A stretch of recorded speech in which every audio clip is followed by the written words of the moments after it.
Hi friends, welcome back to my YouTube channel. ಎಲ್ಲರೂ ಹೇಗಿದ್ದೀರಾ? I hope ಎಲ್ಲ ತುಂಬ ಚೆನ್ನಾಗಿದ್ದೀರಾ ಅಂತ ಅಂದ್ಕೊಂಡು ನಾವು ಸಹ ತುಂಬ ಚೆನ್ನಾಗಿದ್ದೀವಿ. ಇವತ್ತೊಂದು ಸೂಪರ್ ಡೂಪರ್ ಆಗಿರುವಂಥ ಒಂದು ಪ್ಯಾಕ್ನ ತಿಳಿಸ್ಕೊಡ್ತೀನಿ. ಇನ್ನು ನಾಳೆ ಮದುವೆ ಇದೆ ಅಥವಾ ಮದುವೆ ಹೆಣ್ಣಾಗಿರಬಹುದು, ಇನ್ನು ಒಂದು ವಾರ ಮದುವೆ ಇದೆ ಅನ್ನೋರಾಗಿರ್ಬೋದು, ಮತ್ತು ಏನಾನ ನಾಳೆ ಫಂಕ್ಷನ್ ಇದೆ ಅನ್ನೋರಾಗಿರ್ಬೋದು, ಆರಾಮಾಗಿ ಇದನ್ನ ಯೂಸ್ ಮಾಡ್ಬೋದು. ನಾನೇನು ಯೂಸ್ ಮಾಡಿದೆ ಅಂದರೆ ಒಂದು ಸ್ಪೂನ್ ಅಥವಾ 2 ಸ್ಪೂನು ಅಕ್ಕಿ ಹಿಟ್ಟು, ಅದಕ್ಕೆ ನಿಮಗೆ ಎಷ್ಟು ಬೇಕೋ ಅಷ್ಟು ಲೆಮನ್ ಜ್ಯೂಸನ್ನ ಹಾಕ್ಕೊಂಡು ಇದೊಂದು ಪ್ಯಾಕ್ನ ಯೂಸ್ ಮಾಡ್ಬೋದು. ಇದು ಸ್ಕ್ರಬ್ ಥರನೂ ಆಗುತ್ತೆ, ಒಂದು ಪ್ಯಾಕ್ ಥರನೂ ಆಗುತ್ತೆ, ಎಲ್ಲ ಥರನೂ ಆಗುತ್ತೆ. ನಾನು ಹಾಕ್ಕೊಂಡು ಡ್ರೈ ಆಗಿ ಸ್ವಲ್ಪ ಅದನ್ನ ಹಾಕ್ಕೊಂಡ್ಮೇಲೆ ಇನ್ನೊಂದು ಟಿಪ್ಸ್ ಏನಂತ ಹೇಳಿದ್ರೆ, ಯಾವುದೇ ಒಂದು ನಾವು ಪ್ಯಾಕ್ ಹಾಕಿದ್ಮೇಲೆ ನಾವು ಮಾತಾಡಿದ್ರೆ ರಿಂಕಲ್ಸ್ ಬರೋ ಚಾನ್ಸಸ್ ಜಾಸ್ತಿ ಇರುತ್ತೆ. ಹಾಗಾಗಿ ನಾನು ಹಾಕ್ಕೊಂಡಾಗಲೇ ಒಂದು 1/2 ಆಗಿತ್ತು ಅಂದ್ಕೊತೀನಿ. ಟೈಮ್ ಇದ್ದರೆ ಜಾಸ್ತಿ ಬಿಡ್ತೀನಿ, ಇಲ್ಲ ಅಂದರೆ ಒಂದು 10 ಮಿನಿಟ್ಸ್ 15 ಮಿನಿಟ್ಸ್ ಬಿಟ್ಬಿಟ್ಟು ನಾನು ಈ ಥರ ನಾನು ಮುಖ ವಾಶ್ ಮಾಡ್ಕೊತೀನಿ. ಆದ್ರೂ ಕಾಣೋದಿಲ್ಲ ಅಲ್ವಾ? ಹಾಗಾಗಿ ನನ್ನ ಐಟಮ್ಸ್ಗಳೆಲ್ಲ ಆಲ್ಮೋಸ್ಟು ಬ್ಯಾಂಗ್ಳೂರಲ್ಲೇ ಬಿಟ್ಟು ಬಂದಿದ್ದೆ. ಇದು ಅಮ್ಮನ ಮನೇಲಿರೋದ್ರಿಂದ ಹಾಗೆ ಒಂದು ಕಾಟನ್ ಕರ್ಚಿಪ್ ತೊಗೊಂಡೆ. ಇದು ಸ್ವಲ್ಪ ಒಣಗೋಗಿದೆ, ಅದ್ರ ಮೇಲೆಲ್ಲ ಸ್ವಲ್ಪ ನೀರು ಹಾಕಿ ನೀಟಾಗಿ ಈ ಥರ ಮಾಡಿಕೊಂಡ್ರೆ ಒಂದು ಸ್ವಲ್ಪನೂ ಎಲ್ಲೂ ಇರೋದಿಲ್ಲ. ಅಕ್ಕಿ ಹಿಟ್ಟಲ್ವ, ಸ್ವಲ್ಪ ಇರಿಟೇಷನ್ ಜಾಸ್ತಿ ಆಗ್ತಾ ಇರುತ್ತೆ. ನಾವು ಹಾಗೆ ತೊಳಿದಲ್ಲೇ ಬಿಟ್ಬಿಟ್ರೆ ಇರಿಟೇಷನ್ ಆಗ್ತಾ ಇರುತ್ತೆ. ಮತ್ತು ಲೆಮನ್ ಹಾಕಿರೋದ್ರಿಂದ ನಾವೆಷ್ಟು ಸೇಫಾಗಿ ಕ್ಲೀನಾಗಿ ನಾವು ಏನು ವಾಶ್ ಮಾಡ್ಕೊತೀವೋ ಅಷ್ಟೇ ಒಳ್ಳೆಯದು. ತುಂಬ ಅಂದರೆ ತುಂಬ ಗ್ಲೋ ಬರುತ್ತೆ. ಆಮೇಲೆ ಏನಂತ ಹೇಳಿದ್ರೆ, ನಾವು ಅಕ್ಕಿ ಹಿಟ್ಟು ಸ್ವಲ್ಪ ಎಷ್ಟು ನುಣ್ಣಗೆ ರುಬ್ಬಿದ್ರೂ ಅದು ಅಷ್ಟು ಸ್ವಲ್ಪ ತರಿ ಇರುತ್ತೆ. ಅದು ಏನಂದರೆ ಸ್ಕಿನ್ ಒಳಗಡೆ ಎಲ್ಲ ಹೋಗಿ ಏನು ಸ್ಕ್ರಬ್ ಥರ ಒಂದು ವರ್ಕ್ ಮಾಡೋದಕ್ಕೆ ಸ್ಟಾರ್ಟ್ ಮಾಡುತ್ತೆ. ಇದಕ್ಕೆ ಲೆಮನ್ ಜ್ಯೂಸು, ಸ್ವಲ್ಪ ಉಪ್ಪು ಹಾಕ್ಕೊಳ್ಳೋಂಗಿದ್ರೆ ಉಪ್ಪು ಹಾಕ್ಕೊಳ್ಳಿ, ಮತ್ತು ಅಕ್ಕಿ ಹಿಟ್ಟು ಇಷ್ಟು ಹಾಕ್ಕೊಂಡು ನೀಟಾಗಿ ಮಿಕ್ಸ್ ಮಾಡಿ, ನಿಮಗೆ 10 ಮಿನಿಟ್ಸ್ 15 ಮಿನಿಟ್ಸ್ 20 ಮಿನಿಟ್ಸ್ ಎಷ್ಟು ನಿಮಗೆ ಟೈಮಿಂಗ್ ಸಜೆಸ್ಟ್ ಆಗುತ್ತೋ ಅಷ್ಟು ನೀಟಾಗಿ ಮುಖಕ್ಕೆ ಮತ್ತು ನೆಕ್ಕಿಗೆಲ್ಲ ಅಪ್ಲೈ ಮಾಡಿ ತೊಳಿತಾ ಬಂದರೆ ನಿಜವಾಗ್ಲೂ ನಾನು ರಿಸಲ್ಟ್ನ ತೋರಿಸ್ತೀನಿ. ಲೈವಲ್ಲೇ ರಿಸಲ್ಟ್ನ ನಾನು ಲಾಸ್ಟಲ್ಲಿ ತೋರಿಸ್ತೀನಿ. ವಿಡಿಯೋ ಕೊನೆವರೆಗೂ ನೋಡಿ.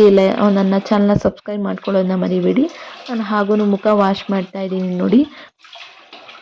ಎಷ್ಟು ನೀಟಾಗಿ ಹೋಗುತ್ತೋ ಅದು ನಮಗಷ್ಟು ಒಳ್ಳೆಯದು. ಯಾಕಂದರೆ ಲೆಮನ್ ಹಾಕಿರೋದ್ರಿಂದ ಬಿಸಿಲಿಗೆ ಹೋದರೆ ಬ್ಲ್ಯಾಕ್ ಆಗೋ ಚಾನ್ಸಸ್ ಜಾಸ್ತಿ ಇರುತ್ತೆ. ಇದು ಏನಂದರೆ, ಇದಾದಮೇಲೆ ನೀವು ಏನೇ ಒಂದು ಪ್ಯಾಕ್ ಹಾಕಿದ್ಮೇಲೆ ಅಲೋವೆರಾ ಯೂಸ್ ಮಾಡಿದ್ರೆ ಅದು ಏನಂತಂದರೆ ಸ್ಕಿನ್ನಿಗೂ ಒಂಥರ ಕೂಲ್ ಆಗೋ ಥರ ಒಂದು ಟ್ರೀಟ್ಮೆಂಟ್ನ ಸ್ಟಾರ್ಟ್ ಮಾಡುತ್ತೆ ಅದು. ಮತ್ತು ಸ್ಕಿನ್ನು ಸಾಫ್ಟ್ ಆಗೋದಕ್ಕೆ ತುಂಬ ಅಂದರೆ ತುಂಬ ಹೆಲ್ಪ್ ಮಾಡುತ್ತೆ. ಮುಂಚೆ ಎಲ್ಲ ಅಲೋವೆರಾ ಯಾರಿಗೋ ಗೊತ್ತಿಲ್ಲ, ಈಗ ಬಿಸ್ನೆಸ್ ಸ್ಟಾರ್ಟ್ ಆಗಿಬಿಟ್ಟಿದೆ ಅಲೋವೆರಾದೇನೆ. ಜೆಲ್ ಆಗಿರ್ಬೋದು, ಫೇಸ್ ಮಾಸ್ಕ್ ಆಗಿರ್ಬೋದು, ಈ ಥರ ನೋಡಿ ನನ್ನ ಮುಖ ಎಷ್ಟು ಚೇಂಜಸ್ ಆಗಿದೆ ಅಂದರೆ ಸಿಕ್ಕಾಪಟ್ಟೆ ಚೇಂಜಸ್ ಆಗಿದೆ. ನಾನು ತುಂಬ ರೇರು ಈ ಥರ ಪ್ಯಾಕ್ಗಳನ್ನ ಯೂಸ್ ಮಾಡೋದು. ಯಾಕಂದರೆ ಮಗು ಇರೋದ್ರಿಂದ ನಮಗೆ ರೆಸ್ಟ್ ಸಿಕ್ಕರೆ ಸಾಕಪ್ಪ ಅನ್ನಂಗೆ ಆಗಿರುತ್ತೆ. ಹಾಗಾಗಿ ಅದ್ರ ಬಗ್ಗೆ ಎಲ್ಲ ಗಮನ ಕೊಡೋದಕ್ಕೆ ಆಗೋದಿಲ್ಲ. ನೋಡಿ ಎಷ್ಟು ಅಂದರೆ ಎಷ್ಟು ಬ್ಲ್ಯಾಕ್ ಆಗಿತ್ತು ಅಂದರೆ, ನನ್ನ ಮೂಗು ಪಕ್ಕ ಸ್ವಲ್ಪ ಬ್ಲ್ಯಾಕ್ ಇತ್ತು, ಮತ್ತು ನೆಕ್ಕು ಸ್ವಲ್ಪ ಫುಲ್ಲು ಚೇಂಜಸ್ ಆಯಿತು ನೋಡಿ. ಅಲ್ಲಿ ನೋಡಿ ಎಷ್ಟು ಬ್ಲ್ಯಾಕ್ ಕಾಣ್ತಿತ್ತು ನೋಡಿ. ಇಲ್ಲೂ ಅಷ್ಟೇ ಫುಲ್ ಅಂದರೆ ಕಂಪ್ಲೀಟಾಗಿ ಹೋಗಿದೆ ನೋಡಿ. ಈ ಥರ ನೀವು ಸಹ ಯೂಸ್ ಮಾಡಿ. 100ಗಲ್ಲ 200% ರಿಸಲ್ಟ್ ಬರುತ್ತೆ ಅಂತಲೇ ಹೇಳ್ಬೋದು. ಏನಾನ ಬ್ಲ್ಯಾಕ್ ಮಾರ್ಕ್ಸು ಮತ್ತು ಟ್ಯಾನ್ ಆಗಿರೋದಾಗಿರ್ಬೋದು, ಇದೆಲ್ಲ ಇದ್ದರೆ ತುಂಬ ಅಂದರೆ ತುಂಬ ಹೆಲ್ಪ್ ಆಗುತ್ತೆ. ನಾನು ಯಾವುದೇ ಯೂಸ್ ಮಾಡಿದ್ರು ನಾನು ಮಾಂಗಲ್ಯ ಚೈನ್ ತೆಗೆಯೋದಿಲ್ಲ, ಅದನ್ನ ಸೈಡಲ್ಲಿ ಬಿಟ್ಟಿದೆ. ಸ್ಟಾರ್ಟಿಂಗ್ ಇದು ನನ್ನ ಮುಖಕ್ಕೂ ಈಗಿರೋ ಮುಖಕ್ಕೂ ಎಷ್ಟು ಡಿಫ್ರೆನ್ಸ್ ಇದೆ, ಲಾಟ್ ಆಫ್ ಡಿಫ್ರೆನ್ಸ್ ಇದೆ. ನೀವು ಸಹ ಯೂಸ್ ಮಾಡಿ. ಇನ್ನು ಸ್ಕಿನ್ನಿಗೆ ಕೂಲ್ ಆಗೋ ಥರ, ಯಾಕಂದರೆ ತರಿಯಾಗಿರುತ್ತಲ್ಲ, ಸ್ಕ್ರಬ್ ಥರ ನಾವು ಆಲ್ರೆಡಿ ಯೂಸ್ ಮಾಡಿರ್ತೀವಿ. ಆ ಪ್ಯಾಕ್ನ ಯೂಸ್ ಮಾಡಿಕೊಂಡೆ, ರೈಸ್ ಪೌಡರ್ನ ಯೂಸ್ ಮಾಡಿಕೊಂಡು. ಇದು ಜಪಾನೀಸ್ ಸೀಕ್ರೆಟ್ ಅಂತಲೇ ಹೇಳ್ಬೋದು. ಅವರು ವೈಟ್ ಆಗೋದಕ್ಕೆ ಇದೆಲ್ಲ ರೈಸ್ ಪೌಡರೆಲ್ಲ ಯೂಸ್ ಮಾಡೋದು. ಜಪಾನೀಸ್ ಚೈನೀಸ್ ಆಗಿರ್ಬೋದು, ಜಪಾನೀಸ್ ಆಗಿರ್ಬೋದು, ಇದು ಸೀಕ್ರೆಟ್ ಅಂತಲೇ ಹೇಳ್ಬೋದು. ಇದನ್ನು ಸಹ ನೀವು ಯೂಸ್ ಮಾಡ್ಬೋದು. ಸಿಕ್ಕಾಪಟ್ಟೆ ಅಂದರೆ ಚೇಂಜಸ್ ಸಿಕ್ಕಾಪಟ್ಟೆ ಸಿಗುತ್ತೆ ನೋಡಿ. ಅಲೋವೆರಾನು ಅಷ್ಟೇ, ಏನಿಲ್ಲ, ಆವಾಗಲೇ ಗಿಡದಿಂದ ತೊಗೊಂಬಂದು ಹಾಗೆ ಸ್ವಲ್ಪ ಕ್ಲೀನ್ ಮಾಡಿ ನೀಟಾಗಿ ತೊಳೆದ್ಬಿಟ್ಟು ಹಾಗೆ ಯೂಸ್ ಮಾಡ್ತೀನಿ. ಸಿಕ್ಕಾಪಟ್ಟೆ ಕೂಲ್ ಅಂದರೆ ಕೂಲ್ ಆಗುತ್ತೆ, ಮತ್ತು ತಂಪು ಬೇರೆ ಇದು. ಮತ್ತು ಏನೇ ಒಂದು ಸ್ಕಿನ್ನಲ್ಲಿ ಏನೇ ಒಂದು ಇರಿಟೇಷನ್ ಆಗಿರ್ಬೋದು ಏನೇ ಇದ್ದರೂ ಫುಲ್ಲು ಕಮ್ಮಿ ಮಾಡುತ್ತೆ. ಮತ್ತು ಇದನ್ನೇನು ತೊಳಿಬೇಕು ಅನ್ನೋ ಅವಶ್ಯಕತೆನೇ ಇರಲ್ಲ. ನೈಟ್ ಹೊತ್ತು ಅಷ್ಟೇ ನಿಮಗೆ ಆಗತ್ತೆ ಅಂದರೆ ಇದನ್ನ ಹಚ್ಕೊಂಡು ಮನಿಕೊಂಡ್ರೆ ಬೆಳಿಗ್ಗೆ ಅಷ್ಟೊತ್ತಿಗೆ ಕೂಲಾಗಿರುತ್ತೆ. ಈ ಥರ ಎಲ್ಲ ನೀವು ಆರಾಮಾಗಿ ಯೂಸ್ ಮಾಡ್ಬೋದು. ಒಂದಿನ ಕೊಬ್ಬರಿ ಎಣ್ಣೆ ಯೂಸ್ ಮಾಡಿ ನೈಟ್ ಹೊತ್ತು, ಒಂದಿನ ಅಲೋವೆರಾ ಯೂಸ್ ಮಾಡಿ, ಒಂದಿನ ಆಯಿಲ್ ಎಣ್ಣೆ ಯೂಸ್ ಮಾಡಿ.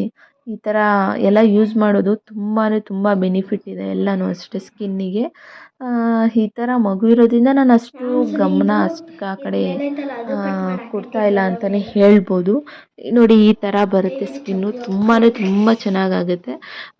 ಏನಂದರೆ ಸ್ಕಿನ್ನು ಒಂಥರ ಹೊಳಿತಾ ಇರುತ್ತೆ. ಇದನ್ನ ಹಾಕಿದ್ಮೇಲೆ ಅದು ಹಾಕ್ಬಿಟ್ಟು ಇದನ್ನ ಹಾಕ್ಬಿಟ್ರೆ ಸ್ಕಿನ್ನು ಹೊಳಿತಾ ಇರುತ್ತೆ. ವಿಡಿಯೋ ಇಷ್ಟ ಆಗಿದೆ ಅಂತ ಅಂದ್ಕೊತೀನಿ. ವಿಡಿಯೋ ಇಷ್ಟ ಆದರೆ ಒಂದು ದಯವಿಟ್ಟು ಲೈಕ್ ಮಾಡಿ, ಶೇರ್ ಮಾಡಿ, ಕಮೆಂಟ್ ಮಾಡಿ. ಆಲ್ಮೋಸ್ಟ್ ನನ್ನ ಚಾನಲ್ನಲ್ಲಿರೋದೆಲ್ಲ ನನ್ನ ಸ್ವಂತ ಅನುಭವ, ನನ್ನ ಓನ್ ಎಕ್ಸ್ಪೀರಿಯೆನ್ಸ್ ಮಾಡಿರೋದು ಮಾತ್ರ ಆಗಿರೋದು. ಕೊನೆಯವರೆಗೂ ವಿಡಿಯೋ ನೋಡಿದ್ದಕ್ಕೆ ಥ್ಯಾಂಕ್ ಯು.